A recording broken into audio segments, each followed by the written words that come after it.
Hello everyone, आज है 19 जुलाई और आज इस वीडियो में हम बात करने जा रहे हैं यस बैंक के बारे में। देखिए, यस बैंक के लिए आने वाले कुछ दिन काफ़ी ज़्यादा इम्पॉर्टेंट होने वाले हैं क्योंकि बहुत जल्दी बहुत बड़ी खबर यस बैंक को निकल कर आ रही है। बातचीत करेंगे उसके बारे में, लेकिन उससे पहले अगर आपने अभी तक चैनल को सब्सक्राइब नहीं किया है तो प्लीज़ अभी इसे सब्सक्राइब कर लीजिए क्योंकि आगे भी बहुत सारे वीडियोज़ हैं जो आपको काफ़ी ज़्यादा हेल्प करेंगे। तो 17 रुपये का शेयर है यस बैंक का, आज तेज़ी नहीं आई। जबकि देखा जाए तो भैया बैंकिंग सेक्टर अच्छे मूड में था। आज अगर हम देखें तो बैंक ऑफ महाराष्ट्र के अच्छे नतीजे आए जिसके चलते 5.5% की बड़ी तेज़ी देखने को मिली। और कहीं ना कहीं ये अंदाज़ा लग रहा है कि भैया जो PSUs बैंक है, जो सरकारी बैंक है, उनके नंबर अच्छे आ रहे हैं तो रिजल्ट्स अच्छे आ सकते हैं। मतलब जो रिजल्ट अच्छे आ रहे हैं तो पहले से भागना शुरू कर चुका था। पंजाब नेशनल बैंक भी 4.5% की तेज़ी पर है यहाँ पर, जबकि यस बैंक में तेज़ी नहीं थी। हालांकि ये कोई सरकारी बैंक नहीं, लेकिन तेज़ी नहीं थी यहाँ पर।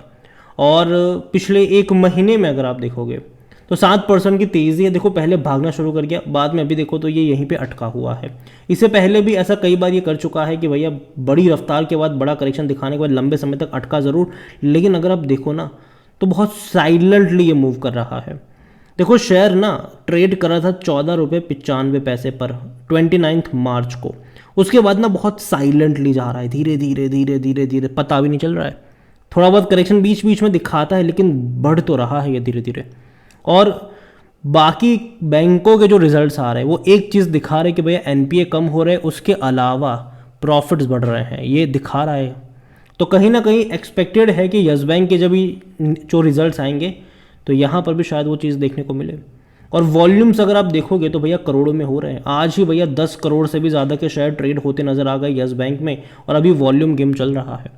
तो यस बैंक में सबसे पहले अगर नज़र करें तो भैया according to Moneycontrol user 34% लोग कह रहे बेचो और भाग जाओ, 58% लोग कह रहे खरीदारी करो, और 8% लोग कह रहे होल्ड करो। इतना ही नहीं, अगर मैं इनके नंबर्स की बात करें हम तो भैया 22 जुलाई को इनके क्वार्टरली रिजल्ट्स आने वाले हैं। आज 19 हुई है, 2 दिन बाद नतीजे आने वाले हैं। 20 और 21 2 दिन बीच में हैं, और 22 को रिजल्ट्स आने वाले हैं। और मुझे लगता है कि नतीजे जो है वो शायद अच्छे आ सकते हैं, इसके अच्छे रिजल्ट्स आ सकते हैं, और शायद उसकी बदौलत एक मूव भी आ सकता है। देखो, ये मेरा मानना है, क्योंकि अगर हम छोटी बैंक के भी नतीजे देखें, जैसे कि सेंट्रल बैंक ऑफ इंडिया की बात करें, बैंक ऑफ महाराष्ट्र की आज बात करें, तो यहाँ पर बड़ी रफ्तार आई है। तो शायद एक्सपेक्टेड है अगेन कि शायद हो सकता है, पॉसिबिलिटीज़ है। और जहाँ तक अगर हम रेवेन्यू की बात करें तो अब तक इनके रेवेन्यू लगातार डाउन हो रहे थे।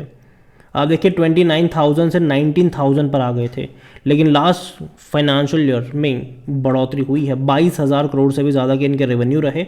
और प्रॉफिट वाइज अगर हम देखेंगे तो पहले आप देखिए कि बहुत बड़े लॉसेस हुए थे 2020 और 21 में। बैंक इवन दिवालिया होने के कगार पे था, लेकिन बाद में इसको बचा लिया गया। और उसके बाद अगर आप देखो तो पिछले 2 फाइनेंशियल ईयर में धीरे धीरे से लेकिन इंप्रूवमेंट आई ज़रूर है। अभी देखना होगा कि इनके नंबर्स कैसे रिप्रेजेंट होते हैं। यहाँ पर अगर आप बात करो तो भैया इनके रेवेन्यू में लगातार बड़ी रफ्तार तो देखने को मिल रही है क्वार्टर ऑन क्वार्टर, लेकिन प्रॉफिट वाइज अगर हम देखेंगे तो पहले लगातार डिक्लाइन भी देखा हमने। 372 करोड़ से 55 करोड़ तक जाते देखा इसको, लेकिन लास्ट क्वार्टर अच्छा रहा था, 206 करोड़ के आसपास का प्रॉफिट ज़रूर था। अभी जून में देखना रहेगा कि कैसे नंबर्स आते हैं। देखो यार, नंबर इससे तो ऊपर आने ज़रूरी है, अगर नहीं आते हैं तो प्रॉब्लम होगी इसको। एटलीस्ट 300 करोड़ से ज़्यादा के प्रॉफिट्स यहाँ पे दिखना ज़रूरी है, तो ये एक अच्छा साइन होगा इसके लिए। और बहुत कुछ टिका हुआ है उस दिन शायद 10% का मूव आपको देखने को, अप्स एंड डाउन्स दोनों ही तरफ, ठीक है। अगर खराब आए तो 10% का डाउनवर्ड्स भी देखने को मिलेगा, अच्छा आए तो 10% का अपवर्ड भी देखने को यहाँ पर मिल सकता है। यस बैंक के बारे में अगर हम बात करने जाए तो भैया इसका जो PE रेशो काफ़ी हाई निकल चुका है, 68 का है ये। और अगर मान लीजिए कि आने वाले कुछ क्वार्टर में लगातार अगर यस बैंक की तरफ से अच्छा परफॉर्मेंस देखने को मिलेगा तो इसका जो PE रेशो है वो भी एडजस्ट हो जाएगा। सेक्टर P 16 का, देखो महंगा अभी के लिहाज से अगर हम देखें तो ये महंगा है, लेकिन अगर आने वाले कुछ क्वार्टर में कुछ अच्छा हो जाए, लगातार इनके प्रॉफिट्स और रेवेन्यू में हमें एक तेज़ी देखने को मिल जाए तो शायद चीज़ें यहाँ पर पलट सकती है। हालांकि एक सबसे बड़ा जो लॉस है यस बैंक का वो यही है कि भैया नंबर ऑफ शेयर्स बहुत ज़्यादा है, बहुत ज़्यादा नंबर ऑफ शेयर्स है यहाँ पर, तो क्वांटिटी ही बहुत ज़्यादा यहाँ पर देखने को मिल रही है। ये कहीं ना कहीं ड्रॉबैक ज़रूर है, और कोई भी एनालिस्ट खरीदारी करने की बात नहीं कर रहा है यस बैंक में। जहाँ तक बात करें हम शेयर होल्डिंग की, तो प्रमोटर कोई है नहीं, जो थे वो निकल गए, भाग गए यहाँ से, राणा कपूर एंड फैमिली।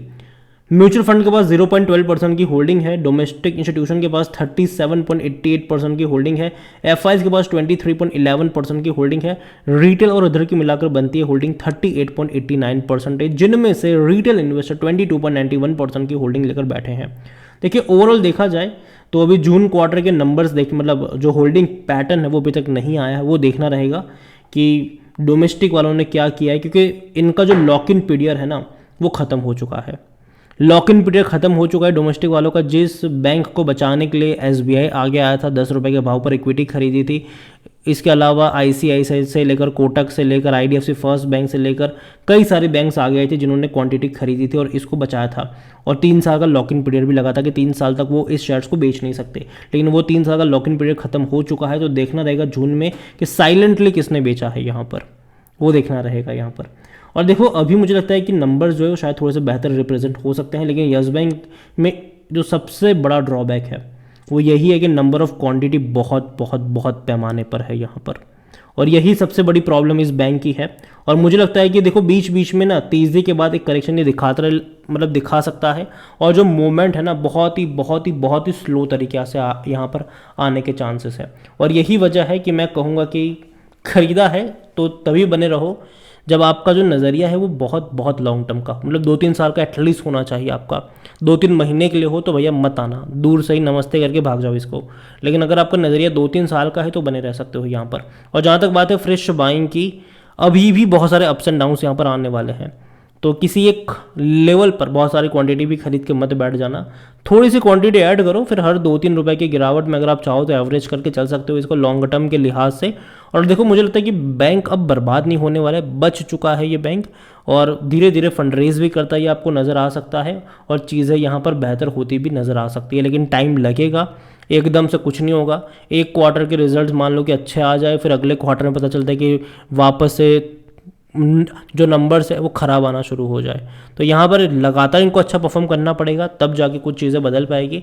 तो अभी के लिए इतना ही कहूँगा कि यार थोड़ी सी क्वांटिटी ऐड करना अगर करना भी चाहते हो तो, और इस शर्त के साथ करना कि आप यहाँ पर लॉन्ग टर्म के लिए हो, ना कि शॉर्ट टर्म के लिए, ठीक है। और यही कहूँगा आपसे कि नज़र रखिए, 3 दिन बाद इनके नतीजे आने वाले हैं और काफ़ी बड़ा दिन होने वाला है ये, और देखते हैं कि कैसे नंबर्स आते हैं।